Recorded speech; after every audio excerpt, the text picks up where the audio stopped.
जी तो नाज़रीन असी इन वक्त मौजूद आयूँ करीम बख्श वेझो कोट जंगू जे जामिया मस्जिद में। ही जेकी आहे मस्जिद तारीख़ी हैसियत रखे थी।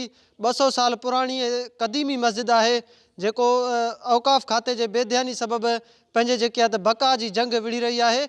उन हवाले से अचो तो हितां जे ॻोठ वासियुनि ऐं मस्जिद जे ख़तीब सां ॻाल्हि ॿोल था करियूं तो उन्हनि जो वधीक इन हवाले सां छा चवणु आहे। दादा बिल्कुल भी ना है औकाफ़ खाते जी तव्हां ॻाल्हि कई हिन हिते मां तव्हांखे ॿुधाईंदो हलां त हिते काफ़ी सारा मतलब प्राइम मिनिस्टर लेवल जा माण्हू भी आया हुआ। मौजूदा MNA साहब मोहम्मद मियाँ साहब जॾहिं दौर में प्रेसिडेंट या गवर्नर सिंध भी रहा हुआ।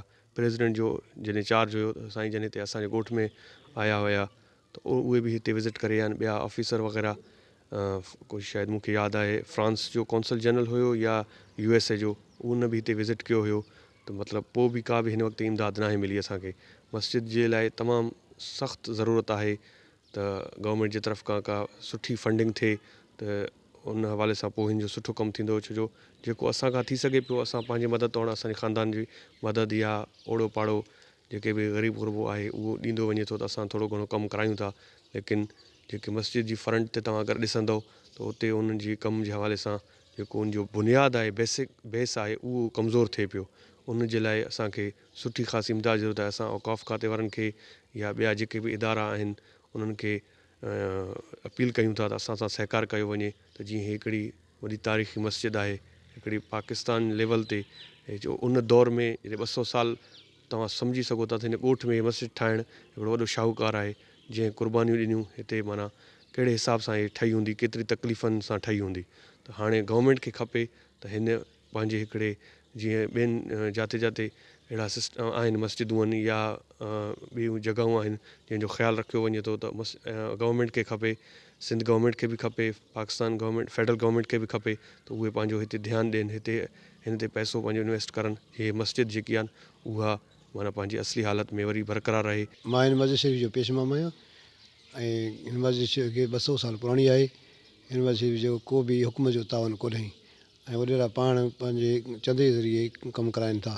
हुकूमत खे अपील आहे त हिन मस्जिद शरीफ़ खे सां तावन करनि। ये 200 साल पुरानी कदीमी मस्जिद है। इन मस्जिद जे घुमण जे लाइ तक़रीबन सिंध ऐं बलूचिस्तान खां माण्हू ईंदा आहिनि। हे औकाफ़ खाते जी बेध्यानी सबब हिन मस्जिद जो ज़ुबान हाल जो शिकार बणिजो थो वञे ऐं साकार भी कोई नथो करे। असां वज़ीर सिंध के अपील था कयूं था इन जो फंड जारी कयो वञे ऐं इन जो सार संभाल थो वञे। जी नाज़रीन अमी हिते मौजूद शहर वासियुनि जूं ॻोठाणनि जूं ॻाल्हियूं ॿुधियूं। उन्हनि जो चवणु हो त ही जेको मस्जिद आहे 200 साल पुरानी जेकी आहे तारीख़ी मस्जिद है हुकूमती बेध्यानी ऐं सकाफ़ती खाते जे बेपरवाही सबब ही मस्जिद जेकी आहे त ॾींहों ॾींहुं ज़बून हाली जो शिकार थी रहियो आहे।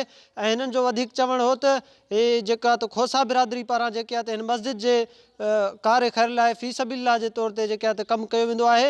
हिननि सिंध हुकूमत वज़ीर आला सिंध ऐं सकाफ़त खाते खां मुतालबो कंदे घुर कई त मस्जिद जे जेकी आहे त फंड जारी करे हिन मस्जिद खे जेकी आहे त ईंदड़ नसल ताईं जेकी आहे त हिन जी बका जेकी आहे त क़ाइमु रहे। कैमरा टीम सां गॾु अब्दुल गनी खोसो, जेकब न्यूज़, गढ़ी हसन।